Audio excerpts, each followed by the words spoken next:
Halo semua, izin perkenalkan diri. Nama saya Sengga Weda Santos Siregar dengan PM 211506192. Di sini saya akan menjelaskan tentang penjadwalan untuk memenuhi tugas video akhir praktikum sistem operasi penjadwalan. Nah, di sini pertama sebelumnya saya akan menjelaskan tentang penjadwalan. Jadi di penjadwalan itu ada beberapa algoritma. Yang pertama ada first come first scheduling. Jadi di first come first serve ini, proses yang pertama masuk ke CPU akan dijalankan dan diselesaikan terlebih dahulu tanpa mengecek apapun apa burst time-nya atau prioritasnya. Jadi misalkan terdapat P1, P2, P3, ya P1 ini yang pertama dijalanin. Nah, jadi P1 waiting time-nya 0 karena P1 adalah waktu yang proses yang dijalankan pertama. P2 waiting-nya 24 karena menunggu P1 selesai itu burst time-nya 24 detik, dan P3 waiting time-nya 27 karena menunggu burst time dari P1 dan P2.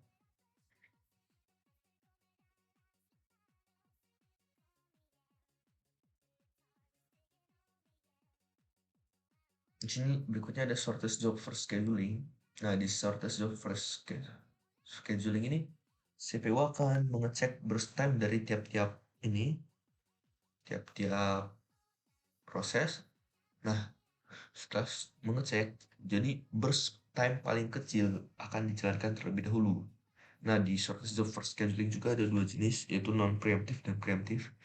Jadi, di non-preemptive, jika misalnya ada proses 1 memiliki burst time 10 dan proses 2 memiliki burst time 5. Tapi proses pas proses 1 dijalanin, proses 2 belum ada kan nih. Jadi proses 1 dijalanin dulu, baru jalanin 2 detik nih, kan burst time-nya masih 8 detik. Tiba-tiba proses 2 yang burst time-nya 5 detik masuk. Nah, jadi proses harusnya kan proses 2 dulu tuh. Tapi karena non preemptif nggak bisa ditunda, jadi proses 1 dijalanin terus, udah selesai baru ditunda. Nah, kalau preemptif ditunda, jadi misalnya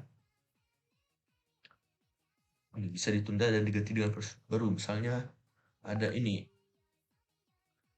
proses yang kayak tadi, proses 1 masih 8 detik lagi, terus tiba-tiba masuk proses 2 yang burst time-nya 5 detik. Nah, proses 1 ini bakal ditunda, terus ngerjain proses 1 terlebih dahulu. Kayak gini lah. 0 nih. Ini proses 1 valid time-nya 0, tapi burst time-nya 7. P1 ngerjain 7 detik. Terus pas P2 keluar nih, kita ininya preemptif aja. Pas P2 keluar di waktu kedua, terus dicek, wah burst time-nya 4 detik nih. Langsung dipotong nih P1-nya. Tag. Nah, baru ngerjain 2 detik, keluar lagi P3 yang burst time-nya cuma 1 detik. Wih, lebih penting kan katanya. Jadi langsung dijalanin 1 detik, baru lanjutin yang 2 detik tadi. Nah, kan P2-nya sudah berjalan 2 detik, jadi sisa burst time-nya 2 detik, jadi didahulukan dari P4-nya. Nah, P2-nya selesai, baru jalanin P4 yang sisa 4 detik, baru jalanin P1 yang sisanya berapa? 5 detik. Nah, berikutnya ada round robin scheduling. Di round robin scheduling ini ada mirip FCFS, tapi bedanya tiap proses itu dikasih quantum time. Biasanya 1 sampai 110 detik nih. Jadi misalnya ada proses 1, proses 2, proses 3. Dikasih quantum time-nya 10 detik kan, 10 detik. Apa sih? Detik 0,1 detik ya. 0,1 detik nih. Jadi si proses baru berjalan 0,1 detik, ganti lagi proses 2, berjalan 0,1 detik, ganti lagi proses 3, begitu terusnya sampai setiap proses berhasil selesai berjalan. Misalnya nih, dalam 0,1 detik ini belum 0,1 detik proses udah selesai. Nah, itu langsung dilanjutin nih, nggak nunggu 0,1 detik dulu. Nah, misalnya kayak gini ya, P1, P2, P3 nih, burst time-nya 24, P3, P3. Ini kuantumnya 4 milidetik. Jadi P1 keluar 4, nah kan sisanya masih 20 lagi nih. Langsung diganti P2 langsung. Nah, karena burst quantum time-nya 4 milidetik dan burst time-nya cuma 3, belum selesai 4 detik langsung ganti ke 3 karena P2-nya udah selesai. Sama seperti P3, baru 3 detik langsung ganti karena nya sudah selesai.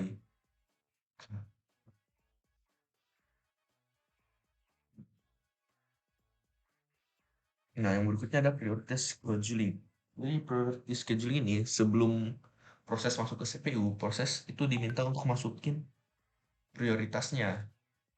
Prioritas satu, prioritas 2, prioritas 3. Jadi misalnya ada beberapa prioritas, nah di sini nih. P1-nya 3 kan prioritasnya. P2 prioritas 1, P3 prioritas 3, P4 prioritas 4, P5 prioritasnya 2. Nah, di sini yang akan dijalankan duluan itu yang prioritasnya paling kecil atau yang satu. Jadi seperti di sini, karena P2 prioritasnya satu bakal dijalankan duluan selama 1 detik karena bersetelah 1 detik. Terus dicek lagi nih, yang prioritasnya kedua lebih besar. Jadi 2 nih kan. Nah, makanya jalanin P5 duluan. Nah, yang berikutnya P1 sama P3 kan prioritasnya sama nih, sama semua 3. Yang di jalan tuh sama kayak FCFS, first come first serve. Jadi kalau prioritasnya sama, yang datang duluan yang bakal dilayani. Nah, di sini ada percobaan, langsung coba ke percobaannya. Sebentar ya. Windows Capture, CPU simulator, display capture aja.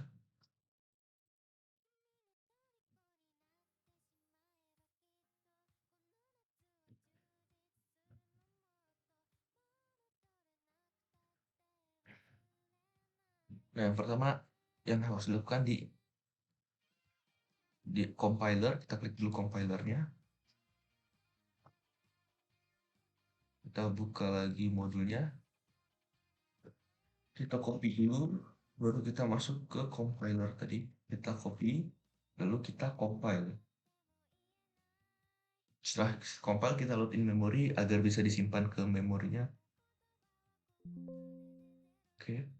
Di sini ada beberapa program yang dijalankan dalam source code tadi. Jadi move 0 ke F03 dan seterusnya sampai halt. Berikutnya yang kita akan lakukan ke OS 0. Nah, di sini program yang kita masukkan tadi namanya penjadwalan. Yang pertama kan kita first come first serve nih. Jadi kita klik do first come first serve agar bisa mudah diobservasi. Kita masukin 3 program. Jadi kita os control langsung start. Nah, di sini yang pertama masuk adalah P1 karena P1 yang di first come first serve yang maju duluan. Setelah P1 selesai, program yang masuk kedua yaitu P2 akan dijalankan terlebih dahulu.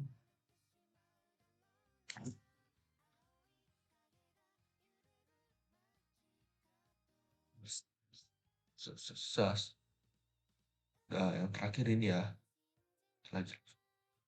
Jadi kalau kita lihat di view proses startnya, nah di sini P1 waiting time-nya kan 0 karena P1 yang nyampe duluan, jadi pas nyampe langsung dilakukan. Nah di P2 ini waiting time-nya 11 karena P2 ini nunggu P1 buat selesai. Jadi P1 ini kira-kira pekerjaannya 11 detik nih. Nah di P3 ini 25 detik karena dia menunggu P1 selesai dan P2 selesai. Jadi bisa dilihat proses P1 dan P2 kalau ditambahin totalnya 25 detik. Jadi P3 nunggu 25 detik. Terus berikutnya kita menggunakan algoritma shortest job first.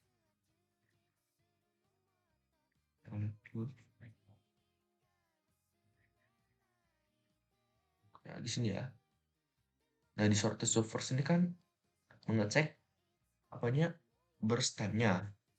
Padahal di sini burst time-nya 0, nggak mungkin kan burst time suatu program 0. Di sini 0 karena si CPU sama kayak kita nggak tahu berapa lama gitu waktu yang dibutuhin satu program untuk berjalan. Jadi sebelumnya harus dicek dulu.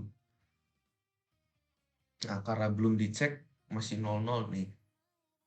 Jadinya di ini aja, first come first serve gitu. Yang pertama datang dijalanin duluan aja karena nggak tahu berapa waktu yang dijalanin. Nah, harusnya proses startnya sama aja ya kayak ini. Tuh, P1, P2-nya nunggu P1, P3-nya nunggu P1 dan P2. Udah terkira semua. Yang berikutnya round robin ya. Kita bikin RR time slash-nya atau quantum time-nya yang dijelasin tadi 1 detik. Nah, create new prosesnya 3 aja.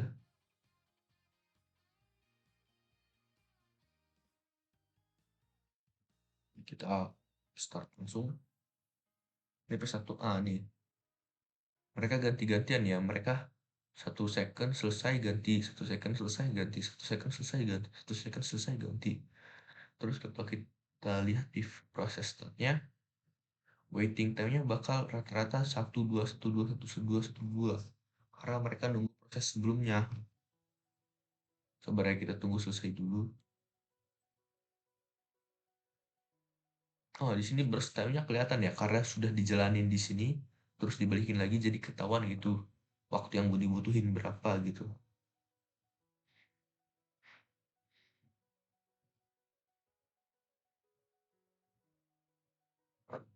Kita tunggu dulu. Lama juga ya. Ah, udah selesai nih. Waiting time-nya pasti 2 detik. Karena di P1 kan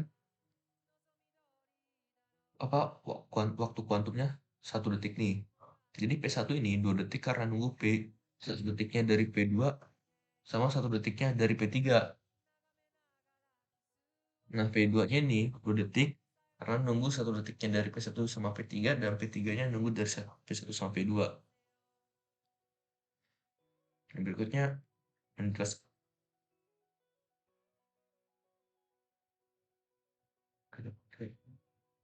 arrival delay process. Kita delay nih.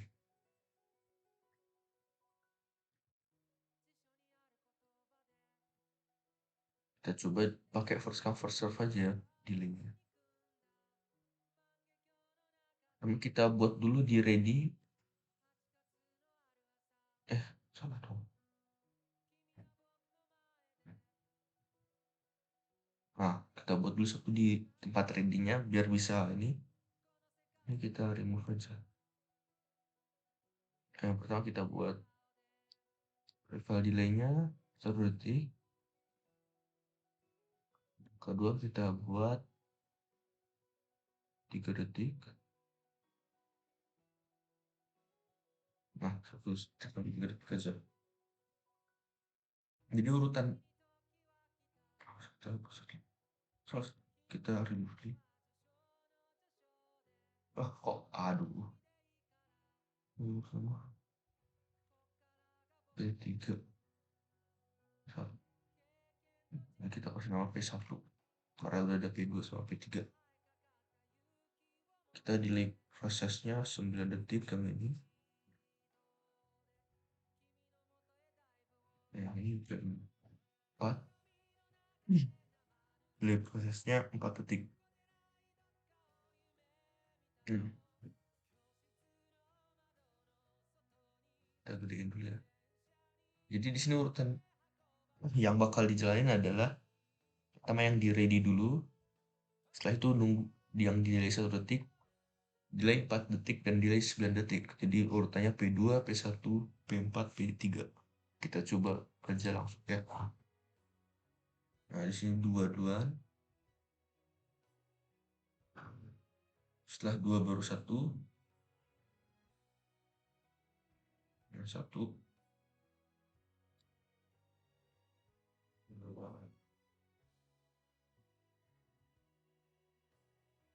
4 dan yang terakhir 3. Ya, P3.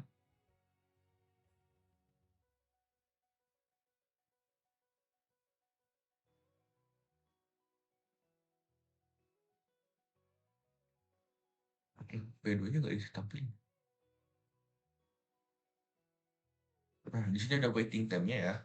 P1 ini waiting time-nya 10 detik. Sebetulnya nggak ada hubungan sama arrival delay-nya, soalnya pas dia nyampe, proses sebelumnya juga belum selesai gitu. Jadi sama aja kayak nunggu waktu proses sebelumnya gitu. Nah, misalnya kalau arrival delay-nya lebih lama daripada burst